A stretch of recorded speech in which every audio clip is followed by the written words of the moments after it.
নমস্কার।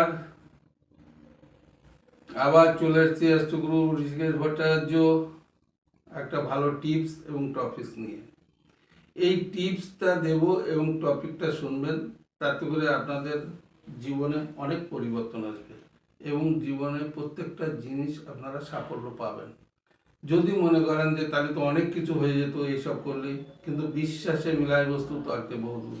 আপনারা যদি মন থেকে বিশ্বাস করেন যে এই জ্যোতিষশাস্ত্র হতেই হবে, কারণ প্রত্যেকটা মানুষ সারাটা পৃথিবী গ্রহের মধ্যে চলে। এই গ্রহ ভালো মন্দ থাকে, গ্রহের সাথে গ্রহের মিত্র এবং শত্রু সব কিছু থাকে, আমরা সেটাকে উপলব্ধি করতে পারি না। যখন আমাদের কোনো কিছু ক্ষতি হয়, কোনো কিছু হয়, তখন আমরা কিন্তু সেই জায়গায় দাঁড়িয়ে ভাবি সত্যি এটা যদি আগে জানতাম তাহলে হতো না। আমরা কিন্তু এত সাত পাঁচ ভাই না, মানুষ ঠিকে শেখে। যখনই বিপদে পড়বে তখন ভগবানের ডাকে, যখন বিপদ ছেড়ে যায় তখন কিন্তু ভগবানের থাকে না, তখন কিন্তু আর এক জায়গায় যেয়ে আড্ডা মারে এবং পার্টি করে। তো এই হচ্ছে মানুষের মানসিকতা। তো আজকে যে মূল পর্বে ফিরে আসি।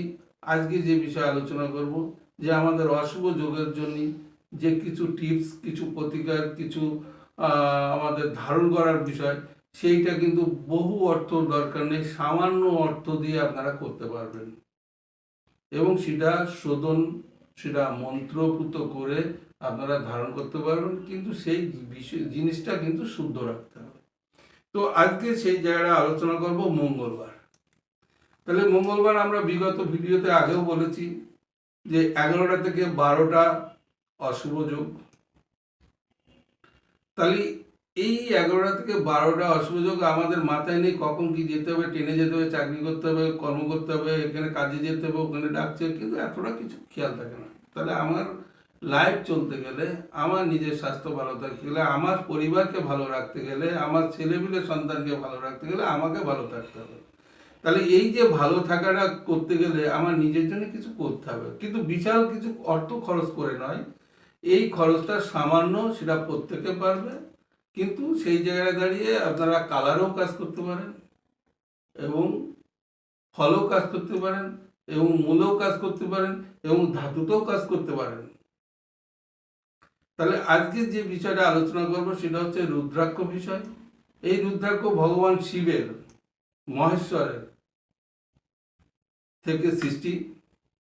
তাহলে আজকে আমার মঙ্গলবার, আমার জন্ম, আমার সংখ্যা হচ্ছে 9 এবং 18 এবং 27।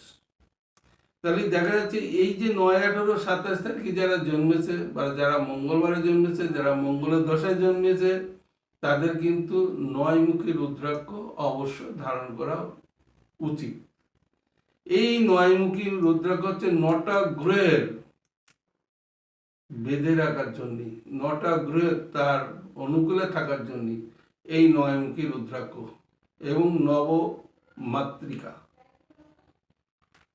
এই নব মহাবিদ্যা ভক্তি এবং এখান থেকে অ্যাক্সিডেন্ট, দুর্ঘটনা, রক্তক্ষয়, অপারেশন, এই জায়গা থেকে এই 9মুখী রুদ্রাক্ষ কিন্তু আপনার ভীষণভাবে কার্যকরী ক্ষমতা আছে। যদি সঠিকভাবে শোধন করে আপনার নামগোত্র দিয়ে মঙ্গলবারের দিন হনুমানের 40 পাঠ করে যদি আপনারা ধারণ করেন, তাহলে কিন্তু মহামূল্যবান বস্তু এবং সেটাকে শুদ্ধভাবে রাখবেন।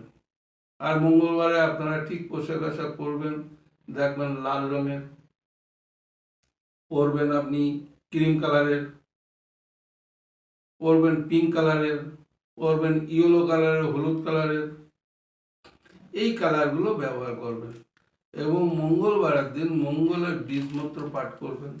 দেখবেন আপনার এই অল্পেতে বিশাল কিছু আপনি কিন্তু একটা সফল পেয়ে গেলেন।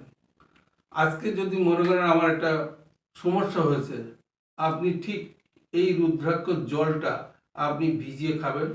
দেখবেন আপনি এই জলটা খেলে আপনার শরীর ঠান্ডা হবে, হার্টবিট ঠান্ডা হবে, মন শান্ত হবে, চিত্ত স্থির হবে।